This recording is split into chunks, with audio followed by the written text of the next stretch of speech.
एक समय बृहस्पति जी ब्रह्मा जी से बोले, हे ब्राह्मण श्रेष्ठ, चैत्र व आश्विन मास के शुक्ल पक्ष में नवरात्र का व्रत और उत्सव क्यों किया जाता है? इस व्रत का क्या फल है? इसे किस प्रकार करना उचित है? पहले इस व्रत को किसने किया, सो विस्तार से कहिए। बृहस्पति जी का ऐसा प्रश्न सुन ब्रह्मा जी ने कहा, हे बृहस्पति, प्राणियों के हित की इच्छा से तुमने बहुत अच्छा प्रश्न किया है। जो मनुष्य मनोरथ पूर्ण करने वाली दुर्गा, महादेव, सूर्य और नारायण का ध्यान करते हैं, वे मनुष्य धन्य हैं। यह नवरात्र व्रत संपूर्ण कामनाओं को पूर्ण करने वाला है। इसके करने से पुत्र की कामना वाले को पुत्र, धन की लालसा वाले को धन, विद्या की चाहना वाले को विद्या और सुख की इच्छा वाले को सुख मिलता है।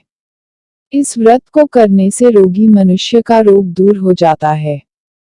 मनुष्य की संपूर्ण विपत्तियां दूर हो जाती हैं और घर में समृद्धि की वृद्धि होती है। बंध्या को पुत्र प्राप्त होता है।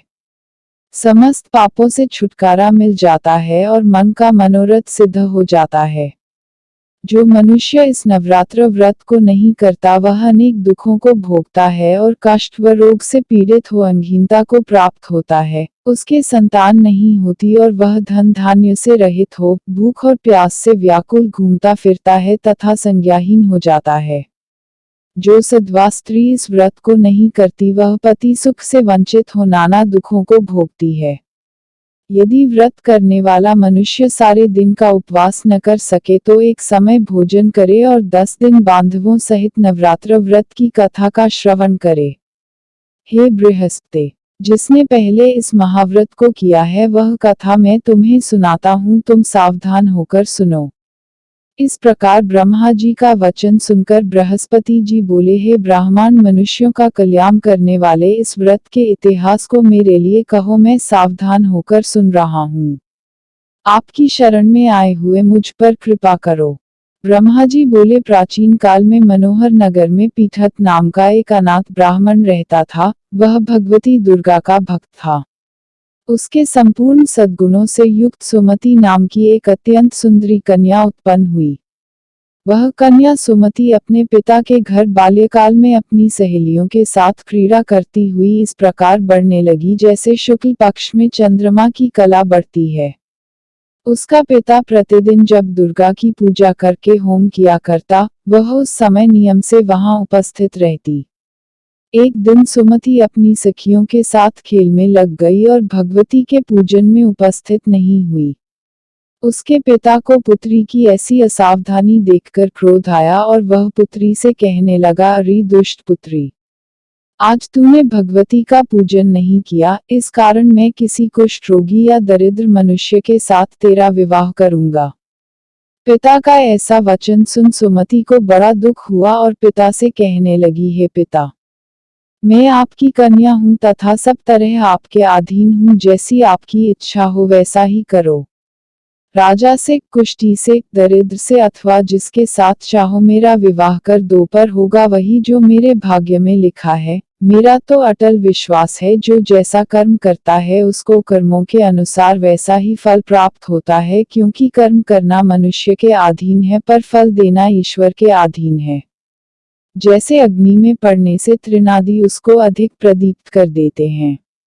इस प्रकार कन्या के निर्भयता से कहे हुए वचन सुन उस ब्राह्मण ने क्रोधित हो अपनी कन्या का विवाह एक कुष्ठी के साथ कर दिया और अत्यंत क्रोधित हो पुत्री से कहने लगा, है पुत्री, अपने कर्म का फल भोगो, देखे भाग्य के भरोसे रहकर क्या करती हो।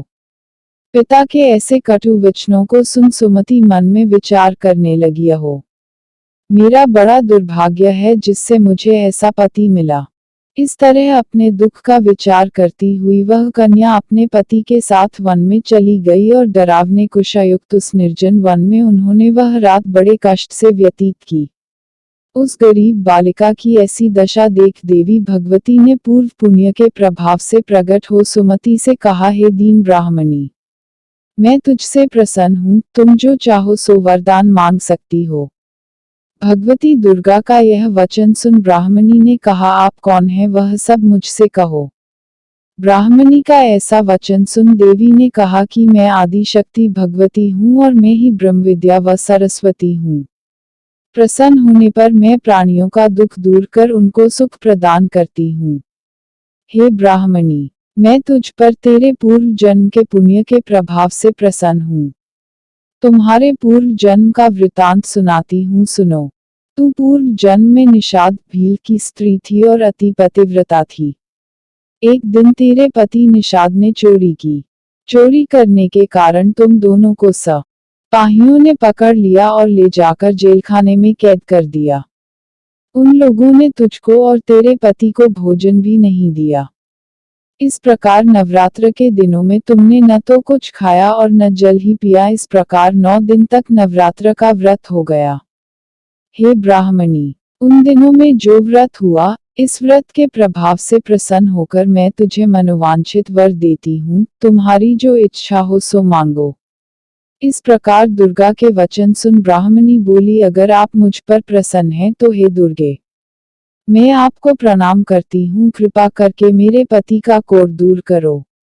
देवी ने कहा, उन दिनों तुमने जो व्रत किया था उस व्रत का एक दिन का पुण्य पति का कोढ़ दूर करने के लिए अर्पण करो। उस पुण्य के प्रभाव से तेरा पति कोढ़ से मुक्त हो जाएगा।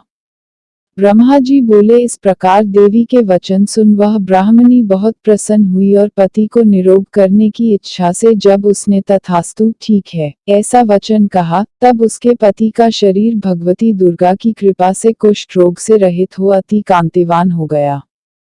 वह ब्राह्मणी पति की मनोहर देह को देख देवी की स्तुति करने लगी, हे दुर्गे, आप दुर्गति को दूर करने वाली, तीनों लोकों का संताप हरने वाली, समस्त दुखों को दूर करने वाली, रोगी मनुष्य को निरोग करने वाली, प्रसन्न हो मनोवांछित वर देने वाली और दुष्टों का नाश करने वाली जगत की माता हो।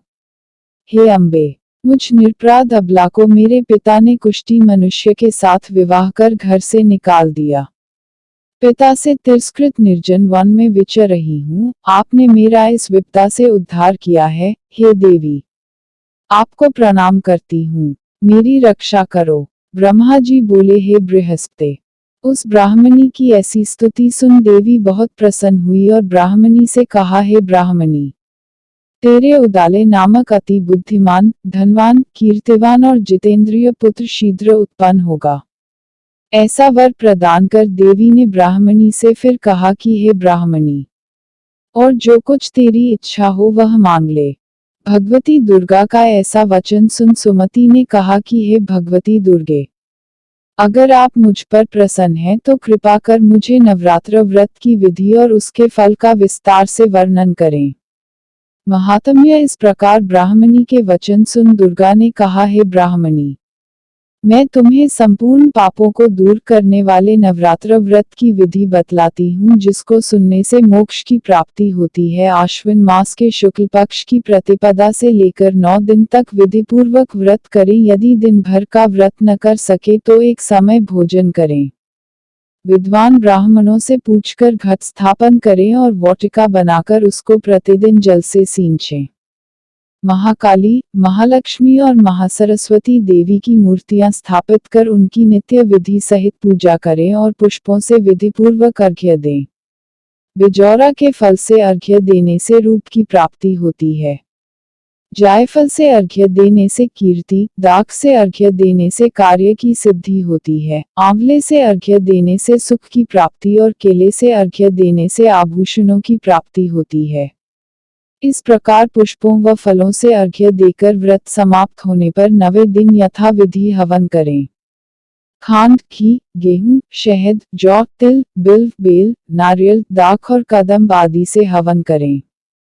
गेहूं से होम करने से लक्ष्मी की प्राप्ति होती है। खीर एवं चंपा के पुष्पों से धन की और बेल पत्तों से तेज व सुख की प्राप्ति होती है।